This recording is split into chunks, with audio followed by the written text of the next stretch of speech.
உச்சநீதிமன்றத்தில் வழக்கு நிலுவையில் உள்ள நிலையில் கடைகளுக்கு சீல்.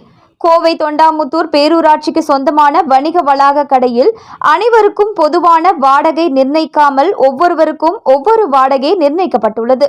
இதுகுறித்து ஒதுக்கீடு செய்யப்பட்ட கடையின் உரிமையாளர் வாழை மா பாபு கூறியதாவது: அனைவருக்கும் பொதுவாக திருத்தி அமைக்கப்பட்ட குறைந்தபட்ச வாடகையை பெற வேண்டும் என்பதை பலமுறை பேரூராட்சி நிர்வாகத்திற்கும் மாவட்ட நிர்வாகத்திற்கும் நகராட்சி நிர்வாகத்திற்கும் மனுக்கள் மூலம் கடைக்காரர்கள் விண்ணப்பம் செய்து இருக்கிறார்கள். ஆனால் எந்த பலனும் இல்லை.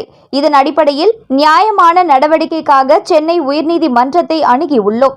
வழக்கு நிலுவையில் உள்ள நிலையில் அவசரமாக பேரூராட்சி தீர்மானம் நிறைவேற்றியுள்ளோம் என்று கூறி காவல்துறை மூலம் கடைகளுக்கு சீல் வைத்துள்ளார்கள். முழுக்க நகராட்சி நிர்வாகத்திற்கும் அரசுக்கும் அவப்பெயர் ஏற்படுத்தும் வகையில் தொண்டாமுத்தூர் பேரூராட்சி செயலாளர் நடந்துள்ளார் என்றார். மேலும் யாருடைய அதிகாரத்தின் மூலம் அரசியல் சூழ்ச்சியின் காரணமாக இப்படி நடக்கிறார் என்பது தெரியவில்லை.